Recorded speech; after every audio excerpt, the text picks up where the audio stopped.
Ok. Recordemos que N2 significa el nivel 2 y M3 la materia número 3. Así que estamos en el nivel 2, que es ser siervo, y la materia número 3, que es el evangelio bíblico. Así estamos en este momento. El tema número 4, que es la justicia del evangelio. Un evangelio totalmente justo. Un Dios que cuando salva por medio del evangelio que nos ha entregado, es un Dios totalmente justo. Así que podemos acercarnos a Él y creer en este evangelio que está basado en la justicia de Dios. Y aquí aparecen unas preguntas que nos ayudan a entender el tema de hoy. ¿Es Dios justo al salvar a unos y a otros no? Es una pregunta excelente, porque algunos serán salvos, otros no serán salvos. Así que es Dios justo al salvar a algunos y otros no. Y podemos añadir, si no hay quien busque a Dios, ¿por qué algunos lo buscan? Si unos son elegidos, ¿por qué otros no lo son? Y si todos somos pecadores, ¿por qué no todos son perdonados? Son preguntas muy eh, escuchadas comúnmente, pero que quizás están mal entendidas o mal interpretadas, o más bien mal planteadas, y debemos entenderlas mejor. Y eso es lo que procuraremos el día de hoy en este hermoso tema. Así que Dios manifiesta su justicia por medio del Evangelio. Romanos 1.17, un texto bien especial que hace parte de la idea central del libro de Romanos. Porque el Evangelio, la justicia de Dios se revela por fe. Entonces el Evangelio es justo, la justicia de Dios se revela en este Evangelio. No solamente es algo intelectual, es algo que debe ser revelado al ser humano. Muchos quieren entender el Evangelio solo de manera intelectual y aunque el Evangelio tiene un asunto de entendimiento en la mente, es más allá, va a una revelación también al ser para poder entender este Evangelio y ser justificados por este mismo Evangelio, ser salvos por el Evangelio de Jesucristo. Vamos a ver algunos atributos de Dios que nos van a ayudar a entender el tema del día de hoy y que Dios usa en la salvación. La primera, la justicia. Dios cuando salva es justo, actúa totalmente con equilibrio. Dios no es injusto al momento de salvar. ¿Okay? Entonces Dios usa el atributo de la justicia en el tema de la justificación por medio del Evangelio. Si Dios es injusto, esta salvación sería injusta y por lo tanto no podría realmente condenar a nadie por ser injusto. ¿Ok? Entonces tiene que ser totalmente justo.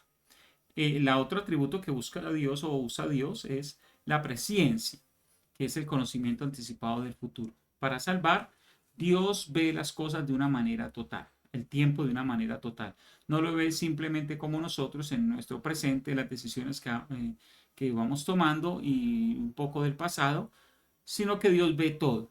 Lo que nosotros vemos como pasado, presente y futuro, Dios lo ve como una totalidad. Tiene una visión global del tiempo y del espacio, no lineal y progresiva como nosotros, sino que la ve total y absoluta. La soberanía, capacidad y derecho de hacer lo que él determine. Y por último, la omnipotencia. Bueno, voy a explicar un poquito la soberanía. Quiere decir que es cuando Dios determina algo, dentro de esto, pues Dios lo va a ejecutar de la manera que termina. Y puede sostenerlo, y eso es la omnipotencia, el poder de Dios para hacer lo que Él ha determinado. Sí, cuando Dios determina algo, tiene el poder para ejecutar lo que ha determinado. Ahora veamos cómo salva a Dios. ¿Qué proceso usa Dios para salvar? ¿Cómo salva a Dios? Dice aquí la palabra del Señor. Y sabemos que a los que aman a Dios, todas las cosas les ayudan a bien. Esto es, a los que conforme a su propósito son llamados. Un texto bastante conocido, pero también bastante minimizado, por no decir mal interpretado, porque está dentro de un contexto de salvación y siempre lo usamos, o la mayoría de las veces se usa, fuera de un contexto de salvación, solo dentro de un contexto de algo temporal. Luego dice el versículo 29, porque a los que antes conoció, también los predestinó para que fuesen hechos conforme a la imagen de su Hijo, para que Él sea el primogénito entre muchos hermanos. Y a los que predestinó, a esos también llamó, y a los que llamó, a esos también justificó, y a los que justificó, a esos también glorificó. 5 palabras para que usted las recuerde y en lo posible las memorice. La primera conoció, la segunda predestinó, la tercera llamó, la cuarta justificó y la quinta glorificó. 5 palabras que nos enseñan cómo Dios salva. ¿Qué proceso usa Dios para salvar? ¿Sí? El texto también dice que todas las cosas les ayudan a bien. Entonces también es un proceso desde antes para cada persona, porque antes de la fundación del mundo, antes de crear el mundo, Dios ya nos tenía en su mente. O sea, no vivíamos físicamente, pero ya Dios nos tenía en su mente. Luego fuimos formados dentro del vientre de nuestra madre, nacimos, fuimos desarrollándonos hasta nuestra vejez y todo lo que fuimos viviendo nos va ayudando para bien si amamos a Dios, si nos encontramos con ese amor de Dios y aprendimos a amarlo en este proceso de la salvación. Luego, al morir, incluso la muerte nos ayuda para bien, porque la muerte sería la puerta de entrada para pasar a una eternidad con Dios. Así que los que aman a Dios, las cosas buenas, las cosas malas, las cosas difíciles, las etapas de la vida, todo lo que le sucede, le sirve para acercarse a Dios. Cuando algo le pasa bueno, le sirve para glorificar a Dios. Cuando algo le pasa malo, le sirve para buscar a Dios ayuda y en todas va a reconocer a Dios. Así que esto es bien importante. Todas las cosas, a los que aman a Dios, todas las cosas les ayudan a bien, les ayudan a esa salvación. ¿Cómo salva a Dios? A los que aman a Dios. Entonces, ¿cuál es su propósito? Salvarlo. Entonces, el propósito de Dios central, principal contigo es salvación, ¿cierto? Porque si el propósito principal contigo fuese terrenal, ¿de qué le sirve al hombre ganar el mundo entero si pierde su alma? O sea, ¿de qué te sirve desarrollar un propósito como alguien famoso, como alguien rico, como alguien X o Y, pero a la final se pierde tu alma? Entonces no eres el propósito. El propósito real que Dios tiene con los que le aman es salvación. ¿Ok? Entonces ese es el propósito principal de Dios con tu vida, que tú y yo seamos salvos. ¿Y cómo nos salva Dios? 1, nos conoció. 2, nos predestinó. 3, nos llamó. 4, nos justificó. Y por último, 5, nos glorificó. Si usted observa las palabras, mire si las palabras están en pasado, presente o futuro y se dará cuenta que las palabras están en pasado. Conoció, predestinó, llamó, justificó y glorificó.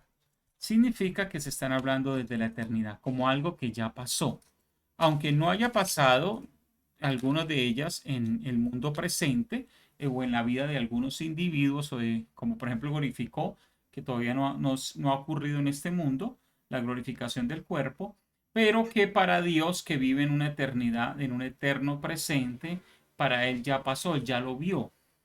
Por eso la cosmovisión de este texto es desde una cosmovisión divina, desde los ojos de Dios, más que desde los ojos humanos. Entonces, el texto debemos verlo más desde la cosmovisión eterna que desde la cosmovisión temporal, más desde los ojos de Dios que desde los ojos humanos. Las 5 palabras están en pasado, en lo que Dios ya hizo. ¿Mm? Porque dice la Biblia que Él terminó todas sus obras desde antes de la fundación del mundo. Muy bien, aquí hay una película. Se llama esta película Te amaré por siempre. Quizás usted la ha visto. Es una película, ya tiene algunos años. Pero es una película bastante interesante. Es la historia de un viajero en el tiempo. Y este viajero en el tiempo eh, tiene un problema genético. Y este problema genético, según la película, que es de ciencia ficción, lo hace viajar en el tiempo. Este problema genético. Viajando en el tiempo se enamora de una chica. Y bueno, puede ver la película para ampliar esto, pero se enamora esta chica, se casa y tienen un primer embarazo y el hijo que está en el vientre de la madre, este hombre se llama Henry y la chica se llama Claire, y este chico que está en el vientre de la madre, este bebé, sufre de la enfermedad muy parecida al del padre, un problema genético, pero este chico la tiene tan desarrollada, o este bebé, que viaja en el vientre viaja en el tiempo estando en el vientre de la madre y eso hace que se salga del vientre de la madre y muera. Pierde el bebé la mamá en este primer embarazo. Entonces les duele mucho y pasa un segundo embarazo. Estoy usando esto como ilustración. Y cuando va al segundo embarazo, el que puede viajar en el tiempo se da cuenta que en el presente no hay solución para su problema. Entonces, él viaja al futuro y empieza a buscar en el futuro solución para su problema. Y allí encuentra un médico, el doctor Kendrick, y el doctor Kendrick desarrolla primero descubre la enfermedad y esta enfermedad se llama impedimento y después desarrolla un medicamento para ayudar en esta enfermedad. Entonces ya Henry viaja de nuevo al presente, pasa del futuro al presente y busca al médico. El médico todavía no ha desarrollado totalmente este medicamento, solo está en investigaciones y él lo visita y le dice lo que está haciendo y le dice que él va a descubrir una enfermedad que se llama croma impedimento, que en el futuro le va a poder croma impedimento. Pero el médico todavía no había pensado en ese nombre. Entonces Henrik se hace una pregunta.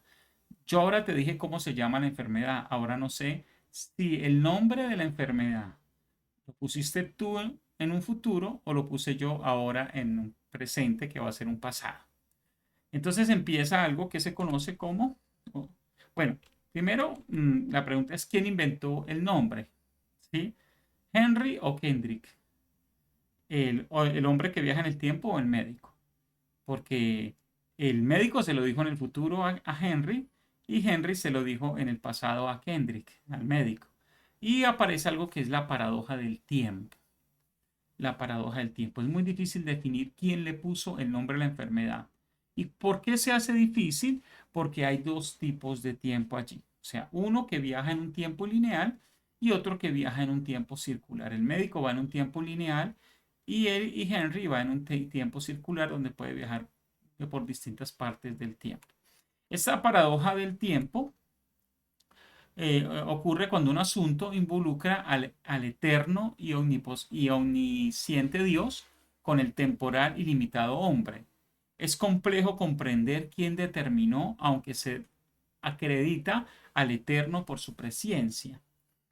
Es decir, el asunto de la salvación que Dios conoce desde antes de la fundación del mundo, al irse mezclando o intercalando en el tiempo del hombre que va en un presente, tomando decisiones a un Dios que ya sabe todas las decisiones que vamos a tomar, es difícil entender.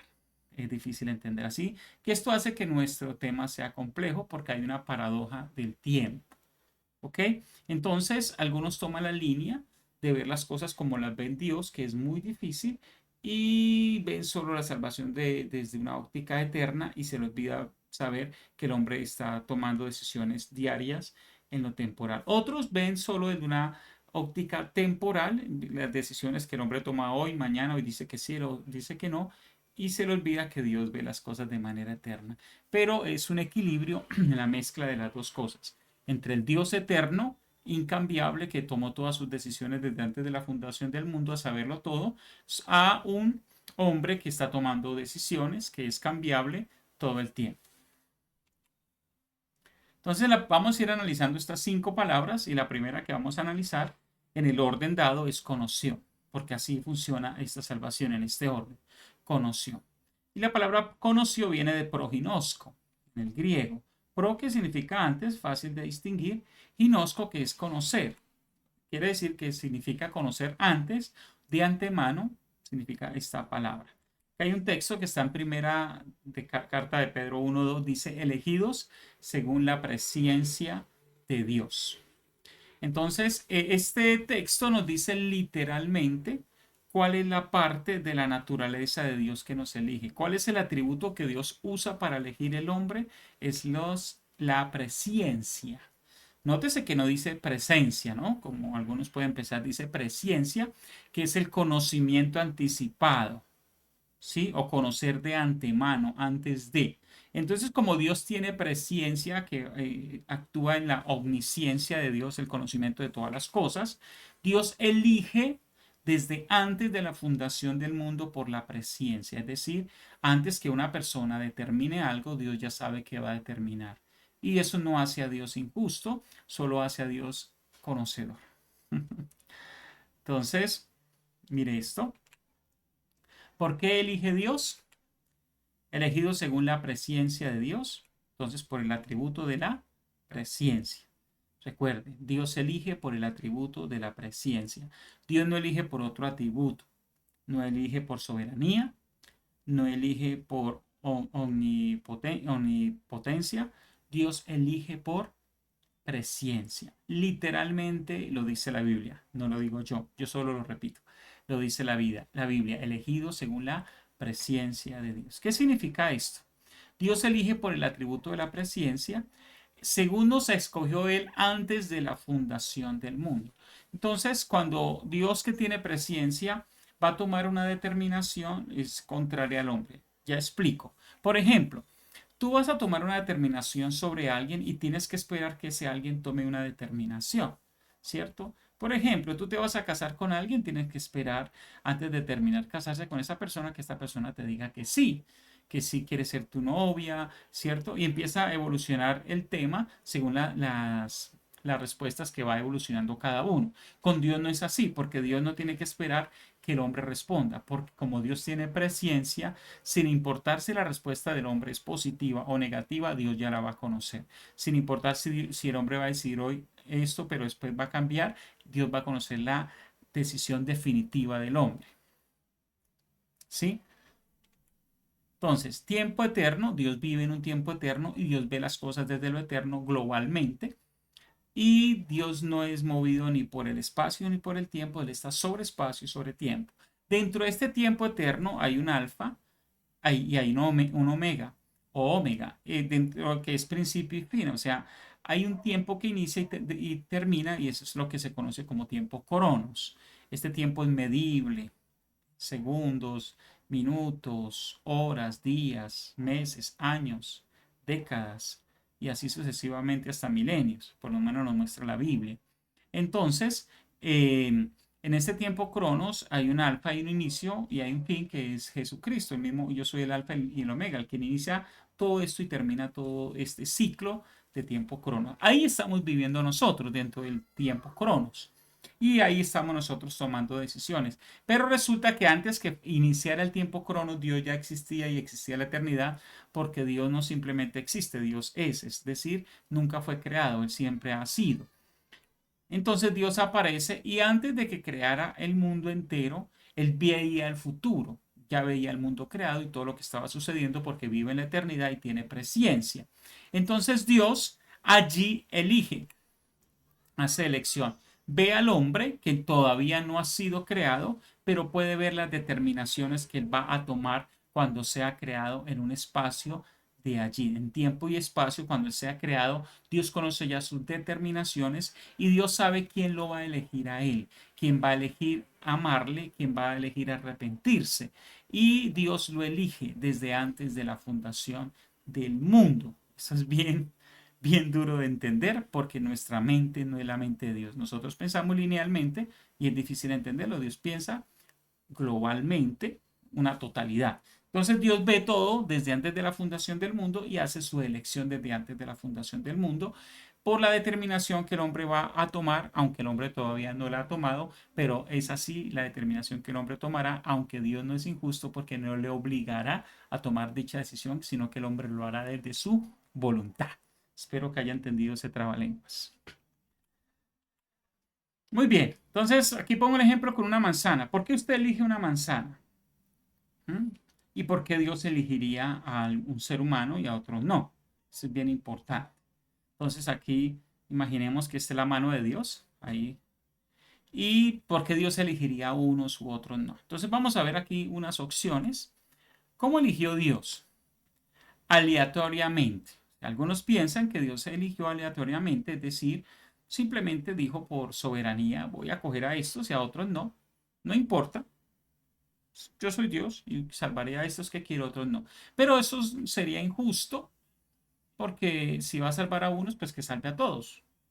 Y si va a condenar a unos, pues que condene entonces a todos. O sea, que tome una decisión si no si depende única y exclusivamente de la decisión que va a tomar Dios.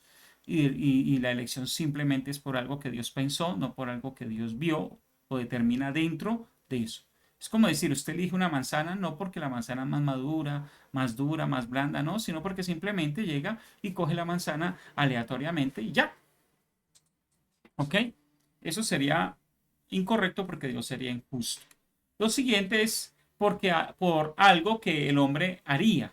O sea, como el hombre hizo algo por su salvación, Dios lo elegiría. Pero eso también es un no. Sería autosalvación y no sería bíblico.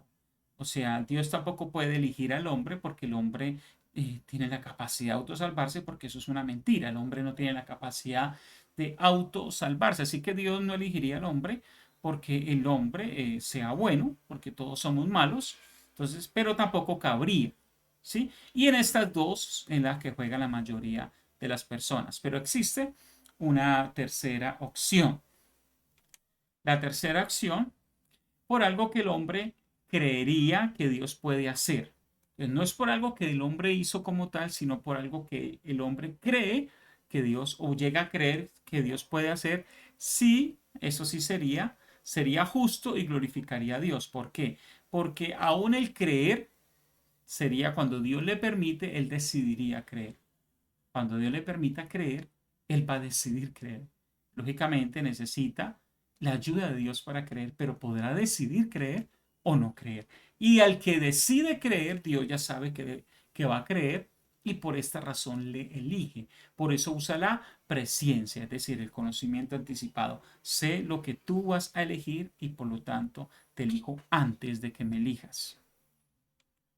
Y te voy a ayudar para que me elijas. Tremendo esto. ¿Cómo eligió Dios? Dios eligió al que creería, permitir ser salvado. Es decir, Dios elige a aquel que permite, que no es capaz de salvarse, pero permite que el Salvador lo salve.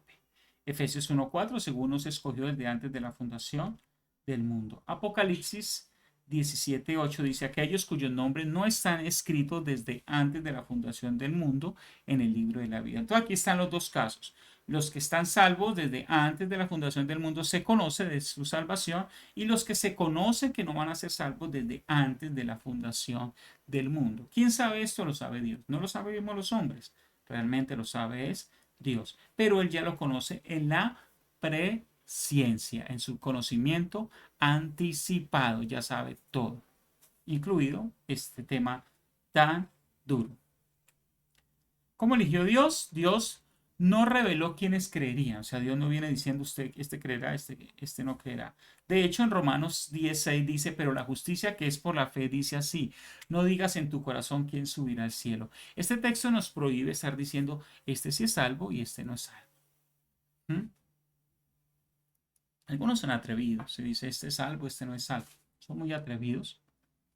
Algunos lo hacen por ganar like y seguidores, pero es algo bien atrevido porque la Biblia misma nos prohíbe. Entonces necesitamos saber que Dios nos reveló quiénes creerían. ¿Sí? Entonces, es un conocimiento de Dios, pero no es un conocimiento del hombre. Lo repito, es un conocimiento de Dios, pero no es un conocimiento del hombre. ¿Ok? ¿Cómo eligió Dios? Dios no reveló en qué momento creería. O sea, Dios no dijo, alguien va a creer y va a creer cuando es joven, cuando es niño, cuando es adulto, cuando es anciano. No. Dice Lucas 23:43. Entonces Jesús le dijo, de cierto te digo que hoy estarás conmigo en el paraíso. Aquí vemos el ejemplo del hombre que muere en la cruz junto a Jesús y Jesús lo salva faltando 5 minutos para terminar su vida. Él gana el partido en los últimos 5 minutos, mete el gol ganador. ¿Y cuál es el gol ganador? Creer en Jesús en el último momento y ser salvo por la gracia que Él nos da, porque la salvación es por gracia. Entonces nadie sabía, nadie apostaba que ese hombre iba a ser salvo. Era un ladrón, todo, quizás gran parte de su vida o toda su vida se dedicó a ser un ladrón y murió por ser un ladrón. Y como un ladrón que va a ser ejecutado es salvo en el último momento. Solo la gracia de Dios puede hacer esto, amados hermanos. Así que, ¿quién sabe cuándo alguien se va a salvar? Lo ignoramos, lo ignoramos. Cualquier persona que no se nos pase por la cabeza en el último momento podría llegar a ser salvo. ¿Cómo eligió Dios? Dios eligió a los que creerían de verdad. Esto es importante.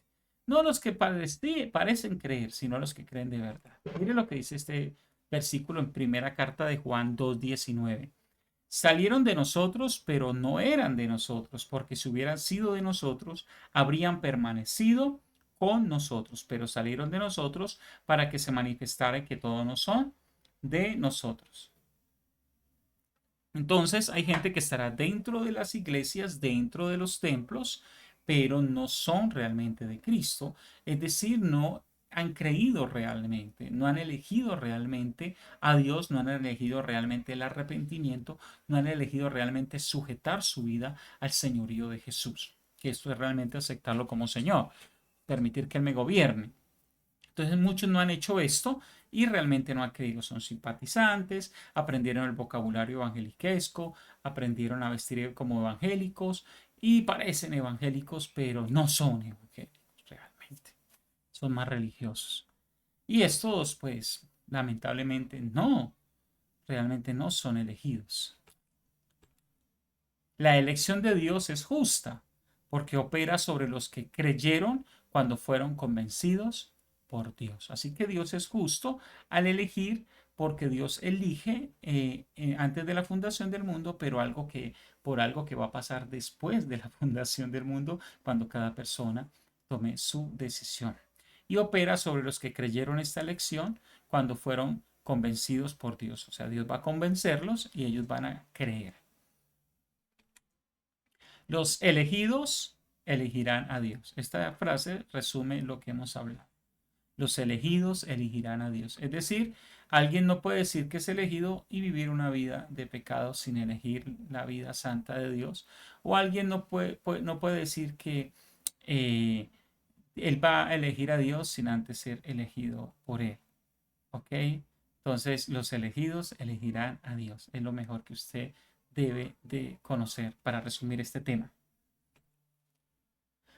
Bueno, si soy elegido, es buena esta pregunta, ¿cómo permaneceré en la elección? Y aquí viene una pregunta difícil. Yo realmente quiero seguir a Dios, pero ¿cómo hago para permanecer? ¿Lo puedo hacer en mis fuerzas o necesito ayuda divina?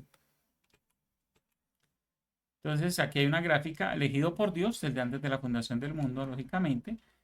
Nazco en algún momento del tiempo y espacio, y en ese momento, en ese desarrollo de mi vida, elijo a Dios, me convierto a Jesucristo, lo elijo a Él. Cuando estoy convencido de pecado, me arrepiento y lo elijo como mi Señor, elijo creer en Él y sujetarme a Él. Y esa elección va a permanecer hasta la eternidad con Dios. Entonces, ¿cómo hago yo? Y aquí hay un ejemplo de un vuelo. Un vuelo me confirma que yo voy a llegar del punto A hasta el punto B y para confirmar me da un ticket, me da un pasaje y ese ticket lo vamos a llamar el ticket de la predestinación. Ya hablamos ahorita del conocimiento para elegir, o sea, el preconocimiento es para elegir, la predestinación no es para elegir, el conocimiento es para elegir, pero la predestinación sí es para permanecer, para que el hombre permanezca en la elección que ya hizo Dios con él. ¿Ok? Entonces, viene aquí el tema de la predestinación. Pro orizo, muy parecida a la palabra, pero tiene una diferencia. Pro antes, pero viene orizo, determinar. ¿Cierto? Antes era conocer, ahora es determinar.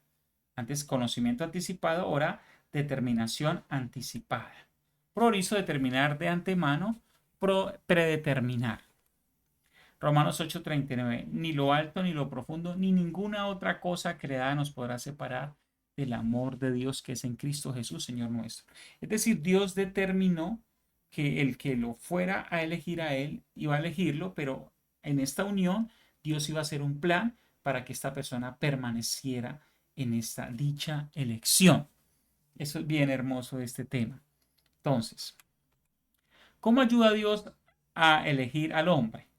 Pues Dios, para que haya esto, tiene que ayudarle al hombre a elegir, porque el hombre no será capaz de elegir ya que está muerto en su pecado, ya que no puede buscar a Dios por sí mismo y necesitará la ayuda de Dios. Entonces, el hombre por sí mismo no puede creer. Romanos 3:11 dice, no hay quien entienda, no hay quien busque a Dios, no hay ni siquiera uno que busque a Dios por sí mismo. Entonces necesita esta ayuda de Dios. Entonces Dios empieza a impulsar al hombre para que crea. Dios puede convencer al hombre para creer y se arrepienta. Juan 16:8 dice, cuando Él venga, hablando del Espíritu Santo, convencerá al mundo de pecado, de justicia y de juicio. Entonces el hombre no entiende por sí mismo y necesita, porque está muerto en su pecado, necesita la ayuda del Espíritu Santo para ver lo que no puede ver por su muerte espiritual. ¿Ok? Entonces el Espíritu Santo tiene el poder de convencer al hombre pecador de que es pecador. El hombre pecador no se ve como pecador. El hombre pecador ve a otros, cree que otros son pecadores, pero que él no, y que todo lo que hace tiene una justificación. Yo adultero porque mi esposa ya no me quiere. Yo robo porque no me alcanza el dinero. Y así sucesivamente tratamos de justificar todos los pecados, pero en realidad si fornicas, si robas, no importa por qué lo haces, eres un pecador. Entonces, lo que hace el Espíritu Santo es convencer que tú eres un pecador. No a que tú dices, a pelear, no, el Espíritu Santo convence y tú realmente dices, wow, sí lo soy. Y eso ya es un milagro. Porque un muerto espiritual está viendo algo espiritual. Y el muerto espiritual no vería el mundo espiritual. ¿Ok? Entonces Dios hace nacer de nuevo al hombre. Entonces quiero, bueno, más adelante voy a ampliar algo acá. Dios hace nacer de nuevo al hombre. Es el que ayuda al hombre a nacer de nuevo. Lo que él nacido de la carne, carne es, y lo que es nacido del espíritu, espíritu es. El espíritu es el que hace nacer. El hombre no nace de nuevo por sí mismo, nace por el poder del Espíritu Santo. Dios liberta y santifica al hombre. Mira otra cosa que hace Dios. Mas ahora que habéis sido libertados, nótese que no dice que te has libertado, sino que habéis sido libertados del pecado y hechos siervos de Dios. Es tremendo. Tenéis por vuestro fruto la santificación. Nótese que la santificación no es un medio, es un fruto. O sea, no somos salvos por ser santos, sino que somos santos porque Él nos justificó, nos libertó del pecado. Y eso es el fruto, escuche, fruto, un resultado de esta justificación, de esta libertad del pecado. Seguimos acá. Dios afirma al hombre. Así nos sigue ayudando en esta elección. Dice Romanos 14:4 al final, poderoso es el Señor para hacer estar firme. Si alguien permanece firme y fiel a Dios es porque Dios lo ha permitido, y si alguien cae y se levanta es porque Dios le ha levantado. Ese es el poder de Dios manifestado en la predestinación, ¿ok? Manifestado en que Dios determina mantenernos de pie.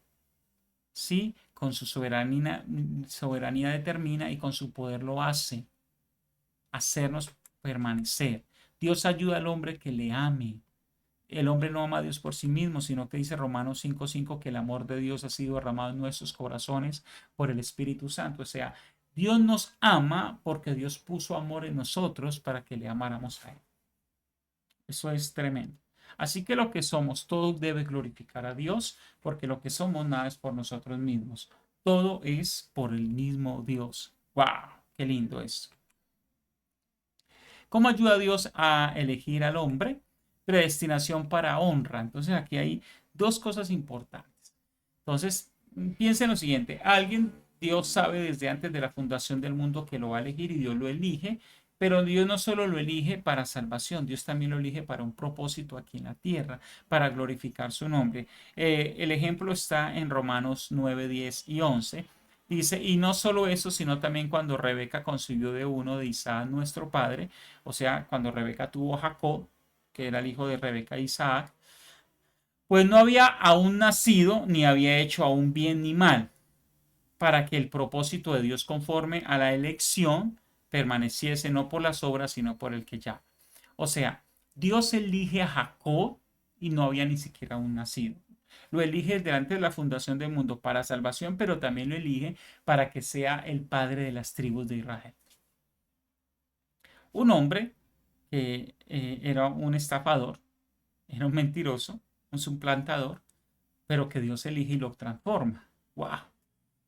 Entonces aquí vemos el poder de Dios. Dios le da a un honra a un hombre que iba a elegirlo. Pero entonces Jacob, vemos allí el resultado. El hombre elegido que terminó eligiendo a Dios. Recuerdes, el elegido termina eligiendo a Dios cuando es un verdadero elegido. ¿Cómo ayuda a Dios a elegir al hombre? Predestinación para deshonra. Este es importante. Ya hablamos de la predestinación para honra, como le Jacob, pero hay otro ejemplo de predestinación para deshonra. Es decir, cuando alguien Dios sabe que no lo va a elegir para salvación, entonces Dios lo elige a alguna persona para glorificarse, aunque esta persona no va a ser salva. Escuche esto y esto es bien difícil de entender. Es decir, Dios puede elegir a alguien malo dentro de nuestra cosmovisión, porque todos somos malos, pero dentro de nuestra cosmovisión que decimos, ay, es muy malo, para glorificarse. ¿Cuál es el ejemplo? Aquí lo vemos, Romanos 9:17, porque la escritura dice Faraón. Entonces el ejemplo es Faraón. Para esto mismo te he levantado. Entonces dice que Dios lo levantó. Él fue el que lo eligió. Para eso te he levantado, para mostrar en ti mi poder y para que mi nombre sea anunciado por toda la tierra. Wow. De manera que el de quien quiere tiene misericordia y al que quiere endurece, endurecer. Entonces en este mismo capítulo 9 está el ejemplo de Jacob y de Faraón. De Jacob tiene misericordia, de Faraón lo endurece, pero ambas cosas son para glorificar a Dios. Ese es el Dios que elige para honra y el Dios que elige para deshonra. Excelente este tema de la elección. Bueno, de la predestinación. Ya estamos elección y ahora predestinación. Si Dios elige y predestina, ¿qué le corresponde al hombre? Y aquí hay una ilustración que quiero que esté atento. Un hombre quiere irse a caminar y se va a buscar un camino donde nadie o un lugar donde nadie camina, donde nadie transita, para estar muy tranquilo.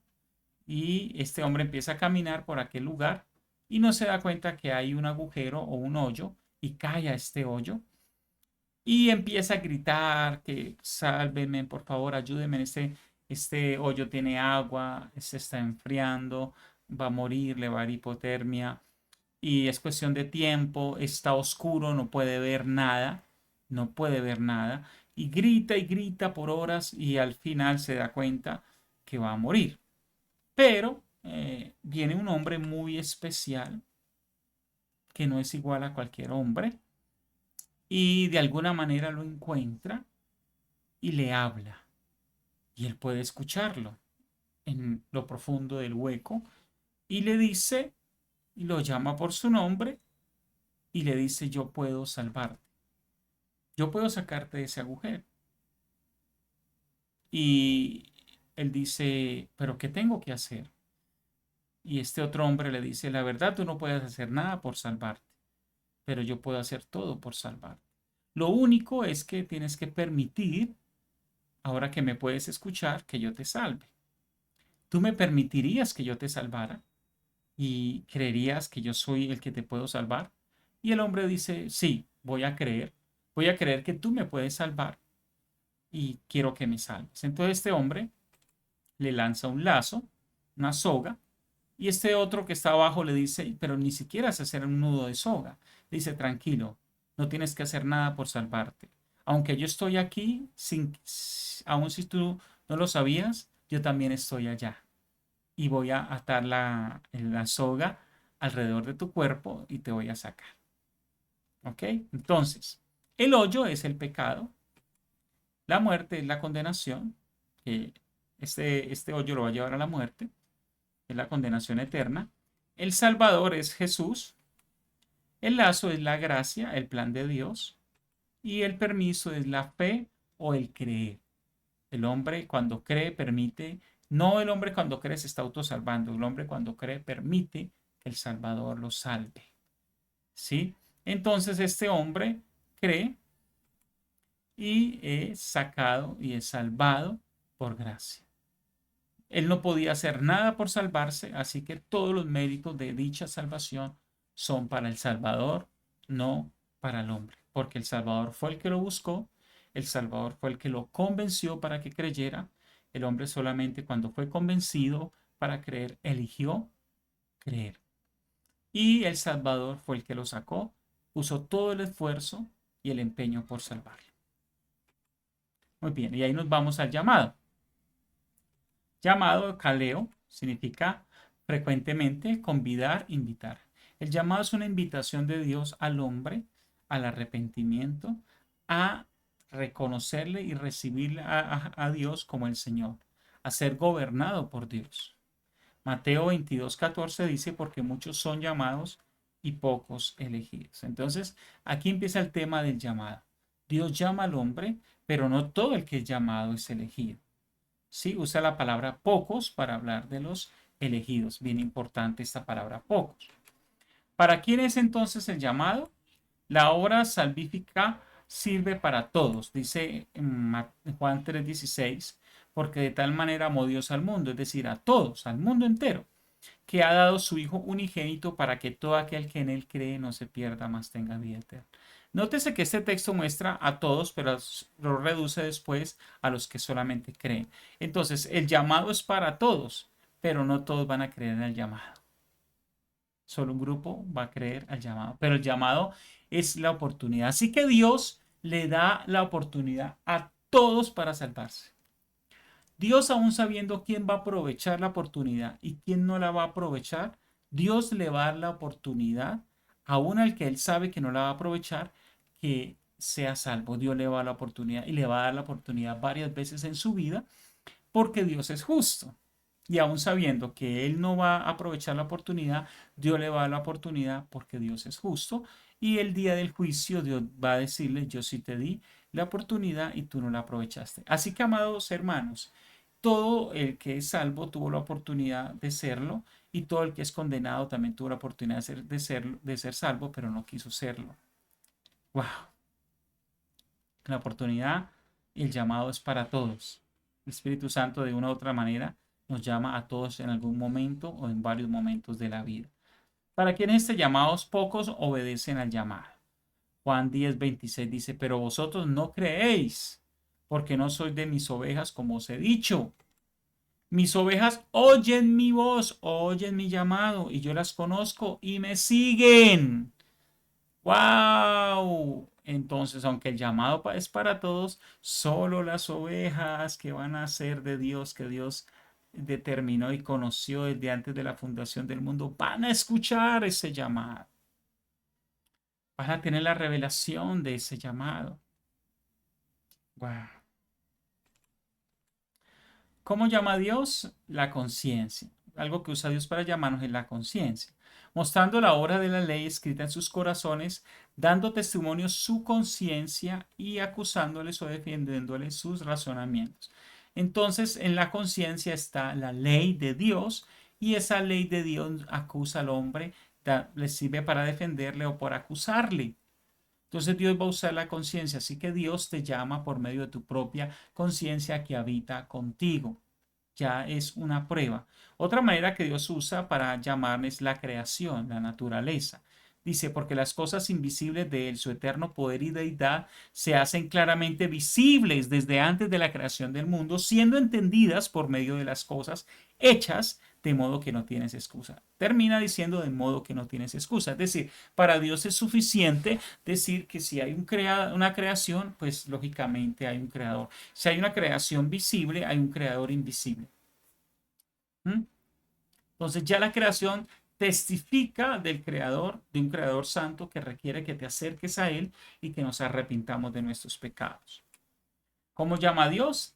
Por medio de las escrituras. Romanos 1:21, que ya, pues ya que la sabiduría de Dios, el mundo no conoció a Dios mediante la sabiduría, agradó a Dios salvar a los creyentes por la locura de la predicación. Lógicamente la predicación, en el texto cuando se escribe la predicación hay que recordar que no todo el mundo tenía acceso a las escrituras. Solo un poco de personas y la mayoría de la gente solo conocía el Evangelio por la predicación.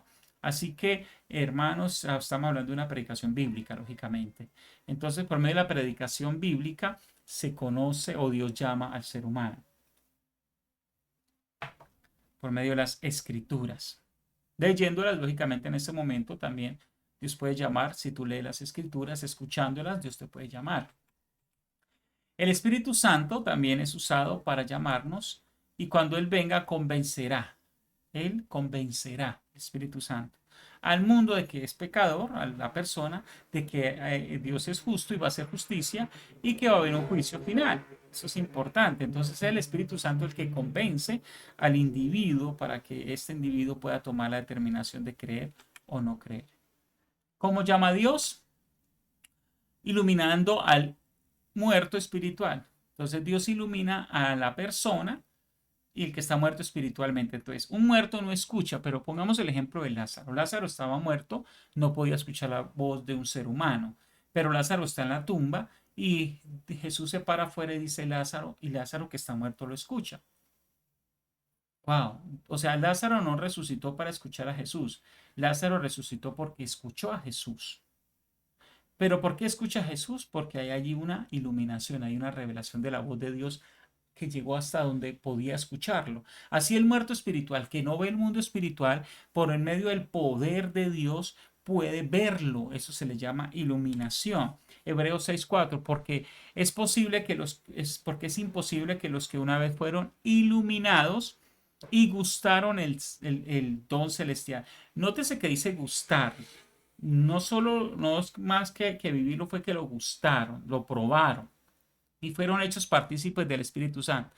Entonces, de alguna vez, de algún momento participaron. Es como una persona que va a la iglesia, ve un milagro, siente el Espíritu Santo y es iluminado al ver esto, wow, pero no se arrepiente. Entonces, cuando alguien ve esto, Dios le permite que vea un milagro, que lo sienta a él, que vea la realidad, la verdad de Dios y es iluminado y dice, wow, realmente es cierto, Dios existe, wow, realmente me tengo que arrepentir, pero no lo hace. Cuando esto ocurre, la persona, hermano, está desperdiciando el llamado. Pero cuando la persona es iluminada y responde, está respondiendo al llamado, valga la redundancia. ¿En qué consiste el llamado? En convencer que soy pecador. Entonces, cuando digo, wow, Dios es sí, sí es real, me debo de arrepentir. Y cuando Él venga, convencerá de pecado. Entonces, me debo ser convencido de mi pecado. En creer que necesito a Cristo el Salvador. ¿Sí? Y ningún otro hay salvación porque no hay otro nombre bajo el cielo dado a los hombres en que podamos ser salvos. Si esta persona ha sido iluminada y quiere responder a la salvación, uno sabe que es pecador, pero también sabe que él no se puede salvar por sí mismo. Entonces acude al único que puede salvar, que es Jesucristo, no la religión, es Jesucristo. ¿Mm? ¿Cómo responder al llamado? ¿Cómo? Con arrepentimiento. Hechos 2:37, al oír esto, se compujeron de corazón, es decir, los judíos que estaban escuchando fueron convencidos por el Espíritu Santo de su pecado y se compujeron de corazón y dijeron a Pedro y a los otros apóstoles, varones hermanos, ¿qué haremos? Que ya me convencí de pecado, yo soy culpable de mi pecado, necesito al Salvador, ¿qué debo de hacer? Y Pedro le dice que debe hacer. Les dijo, arrepentíos y bautícese. Estas palabras son muy similares, arrepentíos y bautícese, porque arrepentimiento era abandonar su pecado, era metanoia, cambiar su mente, confesar su pecado, y bautizarse era ir públicamente y confesar su pecado. Entonces, en el agua, allí, delante de todo el mundo, yo era un fornicario, y yo renuncio a ser un fornicario, yo robaba y ya no voy a robar más. Entonces era arrepentimiento público y ahí se sumergía en el agua para mostrar que sería una nueva criatura que ha dejado la vida de pecado y ha nacido de nuevo. ¿Ok? Entonces, eso, si usted dice, yo estoy siendo convencido de pecado, usted debe arrepentirse y debe bautizarse y públicamente confesar que usted ha sido pecador, para que la gente sepa que hay un compromiso real en su vida para seguir a Jesucristo. ¿Cómo responder a este llamado? Sujetándonos al señorío de Cristo. Que si confesares con tu boca que Jesús es el Señor y creyeres en tu corazón que Dios levantó a los muertos, serás salvo. Esta palabra confesar acá es compromiso, es pacto, homologeio. Y este pacto Dios espera que tú lo hagas con Él. Y significa que yo hago de Jesús mi Señor, es decir, me hago su siervo, me hago su esclavo para obedecerlo. Entonces yo acepto, Señor, perdóname porque no te obedecía, pero desde hoy tú vas a ser mi Señor y yo te voy a obedecer. Mi vida se va a dedicar a lo que tú digas. Wow. Entonces, responder al llamado es decir, perdóname y ven y gobiérname. Jesús es el Señor de mi vida. Así se responde al llamado. Se puede rechazar el llamado, lógico, sí se puede rechazar. Así que Dios llama a muchos, pero pocos son los que realmente responden y muchos son los que rechazan este llamado. Lucas 8:22 habla del joven rico. Dice, Jesús oyendo esto le dijo, aún te falta una cosa. Vende todo lo que tienes y dalo a los pobres y tendrás tesoros en el cielo y ven y sígueme. Jesús le está diciendo que le siga, pero que para seguirle tiene que dejar el pecado de su vida. ¿Y cuál es el pecado de este hombre? No es la riqueza, es el amor por la riqueza. Entonces, para combatir ese amor por la riqueza, lo que debe hacer es dar. Si tú amas la riqueza, la manera de combatir el amor por la riqueza es dando. ¿Ok? Porque, ¿cómo sabes tú que amas la riqueza? No te gusta dar. Entonces, él, oyendo eso, se puso muy triste porque le iba a tocar dar. ¡Wow!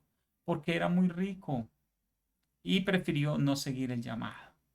Como muchas personas no dejan no dejan el amor por la riqueza, no dejan el amor por la fornicación, no quieren dejar el amor por el trago, no quieren dejar el amor por la homosexualidad, no quieren dejar el amor por la mentira y no van a seguir a Jesús. No se quieren arrepentir de su pecado. Wow. ¿Se puede rechazar el llamado? Sí, pero este texto nos muestra que se puede rechazar el llamado aún aceptando ir a la iglesia. Mire, muchos me dirán en aquel día, Señor, Señor, ¿no profetizamos en tu nombre echamos fuera demonios y en tu nombre hicimos muchos milagros? Y entonces les declararé, nunca os conocí, apartados de mí, hacedores de mal. Esas personas en el versículo 22 vemos que iban a la iglesia. Le decían Señor a Jesús, pero Jesús no era su Señor. No hacían, profetizaban, echaban fuera demonios y hacían milagros, o sea, servían dentro de la iglesia. Pero esas personas realmente no se habían arrepentido. Al no haberse arrepentido, pues no habían aceptado el llamado, solamente habían aceptado ir a la iglesia. Y así hay mucha gente hoy, aceptaron ir a la iglesia, pero no han aceptado realmente el llamado de Dios, que es el arrepentimiento y la sujeción al señorío de Cristo.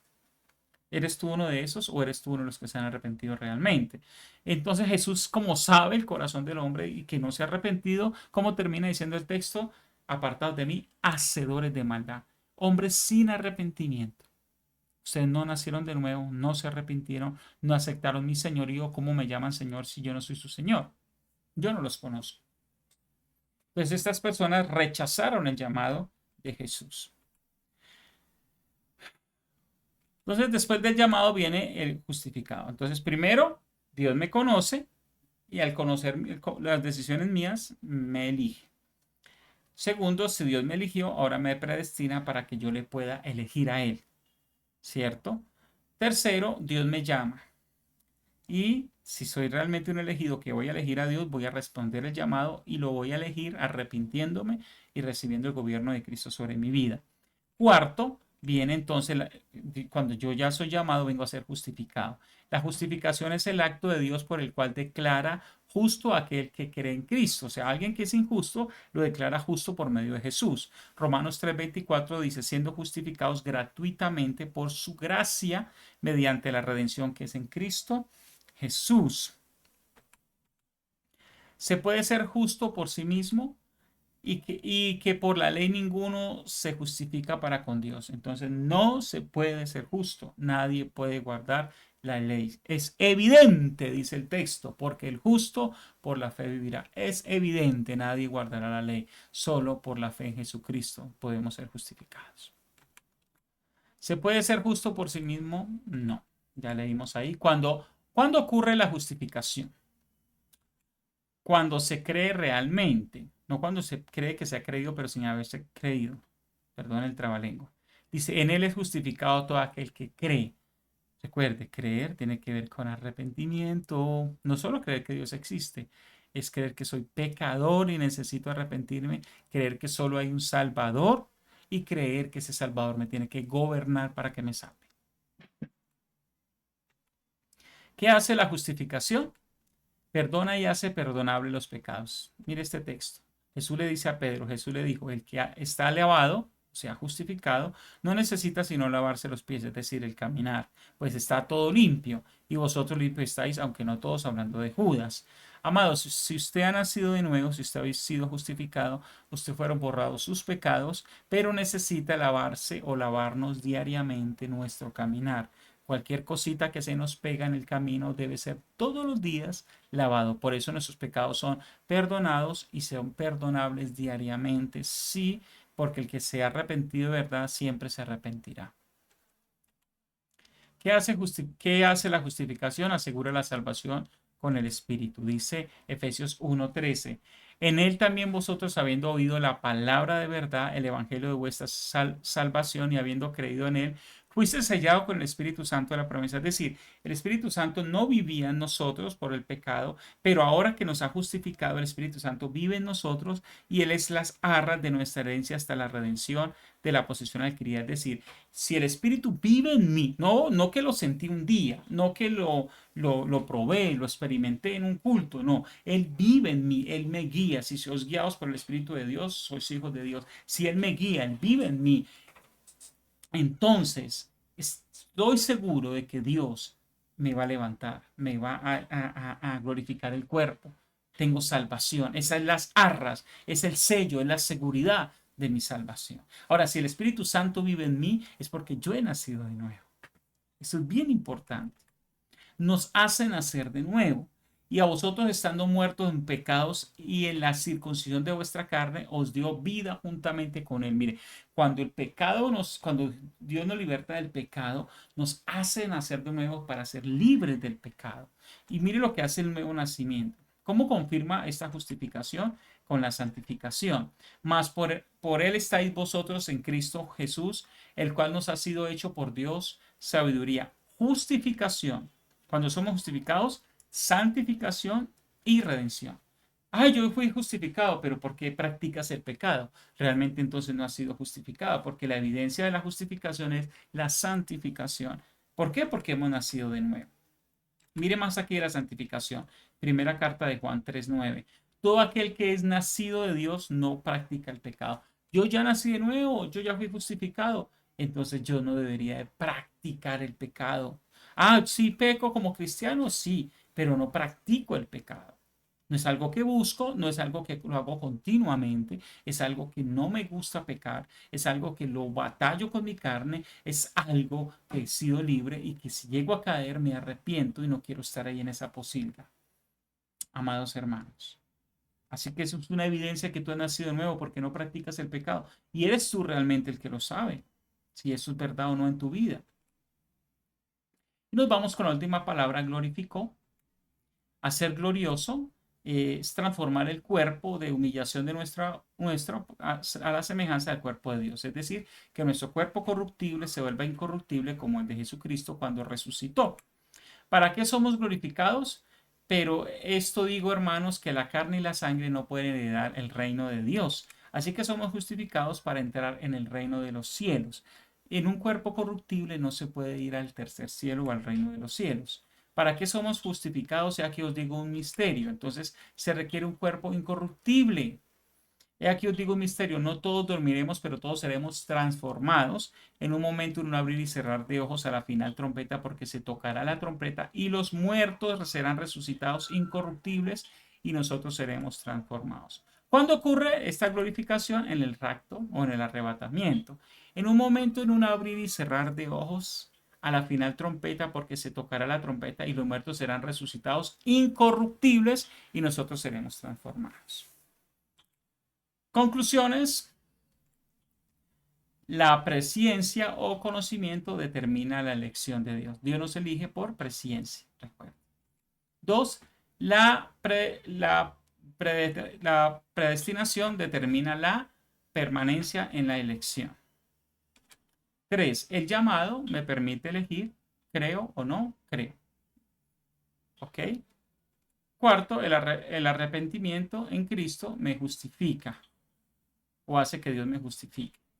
La glorificación en Jesús ocurre en la resurrección, ¿ok? Cuando mi cuerpo es transformado. Muy bien, amados, espero que este tema haya sido de bendición para su vida.